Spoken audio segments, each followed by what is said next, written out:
रसोई को संभालते हुए आज पूनम को 12 साल हो गए थे। उसकी 10 साल की एक बेटी थी और 8 साल का एक बेटा। सभी के लिए हड़बड़ी में नाश्ता बनाकर पूनम फौरन डाइनिंग टेबल पर लेकर आती है। ये रोहित कहाँ गए? बोला तो था मैंने कि 10 मिनट में आ रही हूँ। अब क्या, वो तो निकल गया। रोज रोज ये घिया तोरी खिला खिलाकर जबान बांध दी है तूने छोरे की। सारा दिन ऑफिस का काम करने के बाद उसका भी तो जी करता होगा कि अपने मनपसंद की सब्जी खाए, पर तू तो घूम फिर कर एक ही सब्जी बना देती है। अब ऐसा नाश्ता देकर ऑफिस ही निकल जाएगा ना बेटा। बच्चों के सामने आप ये घिया तोरी बोलेंगे ना मम्मी जी, फिर ये खाएंगे क्या खाना? अपने बाप से 10 कदम आगे ही है दोनों। हफ्ते में होते हैं 7 दिन, अब 2 दिन तो घिया तोरी बन ही जाएगी ना, बाकी दिन तो अलग सब्जी बनाती हूँ मैं। आज जैसे मैंने आलू टमाटर की सब्जी बनाई, पनीर की भी तो बनाई थी कल। उसे पनीर कहती है मम्मी आप? इतनी गंदी पनीर। वो तो बर्तन में सर्फ रह जाने के कारण दूध फट गया था, तो मजबूरन आपको उसका छेना निकालना पड़ा और उस छेने का पनीर बनाया था आपने। ऐसे पनीर की सब्जी को आप सब्जी कहती है? एक गिलास पानी पकड़ाने तो रसोई में तू जाता नहीं, तो इतनी शीखी कैसे पका रहा है? किसने बताया तुझे ये सब? दादी ने। और किसने? ये सुनते ही पूनम बड़ी बड़ी आंखें करके अपनी सास को दांत पीसते हुए देखने लगती है। ये दांत पीस कर मुझे क्या देख रही है? झूठ कहा क्या मैंने? इस घर में पनीर तो तभी बनाती है जब तेरी गलती से दूध फट जाता है। आलू टमाटर की सब्जी मुझे नहीं खानी मम्मी, टमाटर मुझे पसंद नहीं है, आपको पता है। मैं भी नहीं खा रहा हूँ मम्मी, बस आती होगी, हम दोनों जा रहे हैं, चलो दीदी। ये कहकर दोनों बच्चे अपने बैग उठाकर बाहर निकलने लगते हैं। तभी महेश कहता है, तुम्हारी माँ तुम्हें भूखा रख सकती है बेटा, पर तुम्हारे दादा तुम्हें भूखा नहीं रखेंगे। ये लो 50-50 रुपए रखो और बाहर से कुछ खा लेना अच्छा सा। अपने दादाजी से रोज की तरह आज भी पैसे लेकर दोनों बच्चे हंसते खेलते स्कूल के लिए निकल जाते हैं। क्या कर रहे हैं पापा जी आप? ये इस हफ्ते तीसरी बार आपने इन दोनों को पैसे दे दिए। ऐसे तो इनकी आदत बिगड़ जाएगी। अब ये दोनों जानबूझकर नाश्ता नहीं करते ताकि आपसे पैसे ले सके। आप पापा से बहस कैसे कर रही हैं भाभी? 2 दिन हुए हैं आए, मुझे बोलना नहीं चाहती थी मैं, पर क्या करूं, बेटी हो ना, बाप की इंसल्ट बर्दाश्त नहीं कर पाती। ये क्या रोज रोज का तमाशा लगा रखा है आपने? पापा ने क्या कर दिया ऐसा जो उन पर चढ़ी जा रही हैं आप? अपने पोते पोतियों को 50 रुपए ही तो दिए हैं। अगर यही पैसे उन्होंने अपनी नातिन को दिए होते ना, तब आप कहती पापा जी अपनी बेटी के बच्चों को ज्यादा प्यार करते हैं और बेटे के बच्चों से कम। किसी ने सही कहा है, नई बहू नवासी नखरे। 12 साल की शादी के बाद भी मैं नहीं हूँ? आपकी शादी को तो फिर भी 3 साल ही हुए हैं दीदी। गुस्से में प्रिया खाने की टेबल से उठकर अपने कमरे में चली जाती है। अपनी प्यारी बेटी को मनाने के लिए महेश उसके फेवरेट रेस्टोरेंट से दाल तड़का और नान मंगवाता है। खाने को प्लेट में सर्व करने सुषमा रसोई में जाती है। आहा, क्या खुशबू है, इसे कहते हैं खाना। क्या रंग आया है दाल का। और यहाँ लोग कुकर में दाल सिझाकर सामने रख देते हैं और कहते हैं कोई खाना नहीं खाना चाहता। मुझे पता है मम्मी जी, आप ये ताने मुझे दे रही है ना। रोहित बिना खाए सुबह निकल गए थे, तो मैं पहली टेंशन में हूँ। कुछ ऐसा मत बोलिए कि मैं घुमाकर 2 बातें कह दूं। आप लोगों ने बाहर से खाना मंगवा ही लिया है ना, तो खा लीजिए। पूनम का मन काम में लग ही नहीं रहा था। लगता भी कैसे, आज उसका पति भूखे पेट जो ऑफिस चला गया था। टेंशन में पूनम अपनी फ्रेंड जागृति को कॉल लगाती है। मैं नहीं मानती, तेरे ससुराल वाले ये ड्रामा कर रहे हैं। अरे भैया, आजकल तो किसी की बहू एक सूखी रोटी नहीं डालना चाहती सास ससुर को। इनको 3-3 टाइम का खाना मिल रहा है, 2 टाइम नाश्ता मिल रहा है, उसके बाद भी नखरे कर रहे हैं। जाने दे तेल लेने, रहने दे भूखे पेट सबको, 2 दिन में लाइन पर आ जाएंगी। नहीं जागृति, तू जानती है ना मैं किसी को भूखा नहीं रख सकती। रोहित आज बिना टिफिन लिए चले गए ना, अब उस टेंशन में मुझसे एक निवाला नहीं खाया जा रहा। बता मैं क्या करूं? जीजा जी को कौन सी सब्जी पसंद है वही सब्जी बना, आराम से पैक कर और उनके ऑफिस दे कर आ। साथ में छोटा सा नोट भी लिख देना, देखना फिर कैसे वो सब कुछ भूलकर डेट प्लान कर लेते हैं। पूनम को जागृति का आइडिया बड़ा पसंद आता है। वो बड़े मन से अपने पति के लिए आलू गोभी की सब्जी बनाकर टिफिन में पैक करती है और उनके ऑफिस लेकर पहुंचती है, जहां वो देखती है कि रोहित पहले ही कैंटीन में खाना खा रहा है। मतलब मैं बेकार ही इतनी मेहनत करके ये टिफिन लेकर आई, तो तुम्हें क्या लगा मैं तुम्हारे टिफिन के इंतजार में भूखा बैठा रहूंगा? तुम्हारा बनाया हुआ खाना नहीं खाना था, इसीलिए तो कैंटीन में खा रहा हूं मैं। सुन लिया, अब जरा टिफिन खोलकर देखो तो सही कि क्या लेकर आई हूं मैं। आलू गोभी की सब्जी, वही मसाले। तुम सारी सब्जियों में एक सरी का मसाला डाल देती हो, समझ में नहीं आता गोभी खा रहा हूं या भिंडी। अपने कलीग्स के सामने रोहित पूनम के बनाए खाने की इंसल्ट कर देता है, पर आज पूनम भी ठान लेती है कि अब वो किसी के लिए एक्स्ट्रा मेहनत नहीं करेगी और इस चीज को मद्देनजर रखते हुए वो रात का खाना बनाती ही नहीं। 7 बज गए, अब लगेगी सबको भूख और याद आऊंगी सबको मैं, पर आज मैं नहीं पिघलूंगी। जब तक ये लोग मेरे खाने की कदर ना करें, मैं खाना नहीं बनाने वाली। पूनम खुद ही खुद में बातें कर रही थी, तभी दरवाजे से रोहित अंदर आता है। चलो सब जल्दी से तैयार हो जाओ, आज खाना बाहर ही खाएंगे।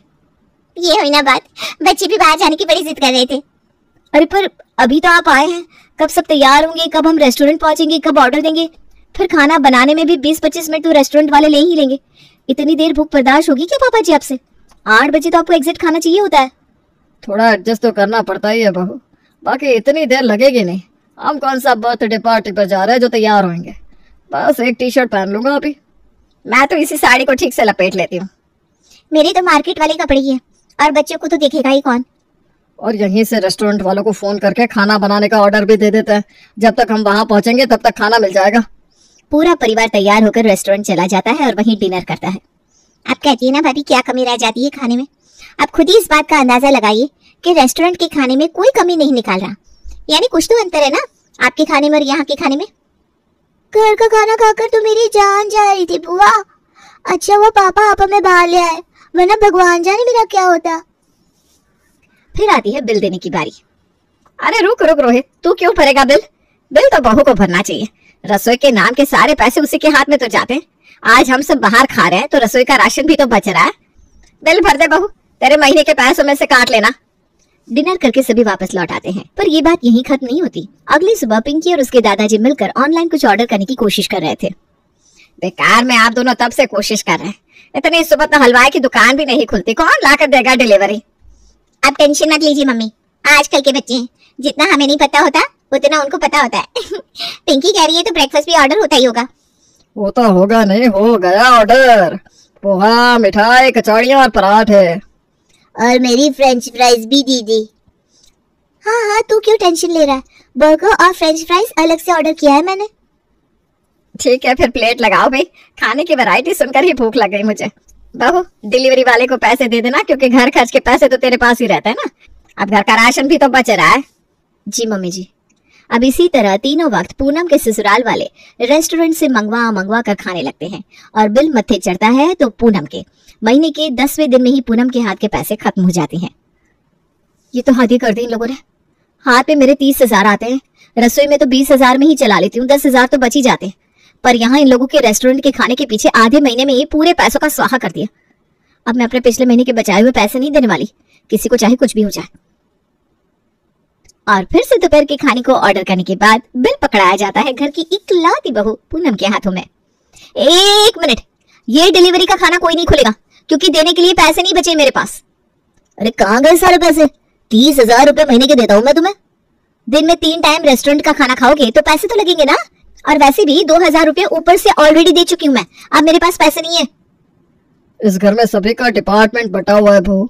हम सबके खाने का ख्याल रखने का डिपार्टमेंट तुम्हारा है, जो तुम रख नहीं पा रही, तो इसमें गलती तो तुम्हारी है। और गृहिणी के हाथ में जितने पैसे दिए जाए उस पैसों में गुजारा करना गृहिणी का कर्तव्य होता है बहू। ये क्या बात हुई मम्मी जी? ये तो जबरदस्ती है। ठीक है, ऐसी बात है तो अब रसोई में राशन मंगवाने में मैं पैसे खर्च करूंगी ही नहीं, और आप सबको खाना बाहर का ही मिलेगा। पर खाना आप लोग नहीं, मैं खुद ऑर्डर करूंगी।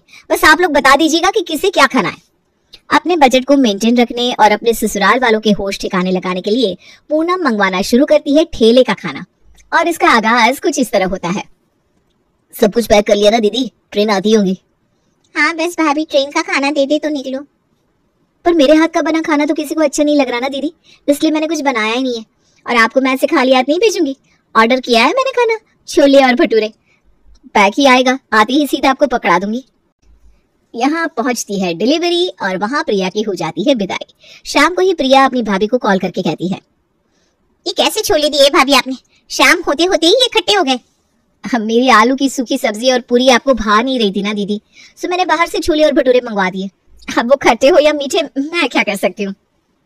वैसे खट्टी नहीं है भाभी, खट्टी मतलब 4 घंटे में ही खाना खट्टा होने लग गया। शाम तक तो पूरी तरह सड़ जाएगा, और कल लग जाएंगे इसमें कीड़े। कल शाम को मैं अपने ससुराल पहुंचूंगी, तब क्या खाऊंगी मैं? बाहर के खाने का तो यही होता है ना दीदी, बाहर के खाने में तो कैसे कैसे हाथ लगे होते हैं, क्या ही बताऊं। वैसे अब तो आपको बाहर के खाने की आदत हो गई है, पैंट्री से मंगवा लीजिएगा। वैसे सुना है पेंट्री में मरे हुए चूहे वाले खाने भी परोस दिए जाते हैं कभी कभी। संभाल कर खाइएगा। हाँ, पूनम रात के खाने की तैयारी के लिए पास के ठेले पर पहुंचती है। आइए आइए भाभी, 5 रुपए के ठेले में आपका स्वागत है। नाम देखकर ही तो आई हूँ भैया। ये 5 रुपए के ठेले का क्या मतलब है? सब कुछ 5 रुपए में मिलेगा क्या?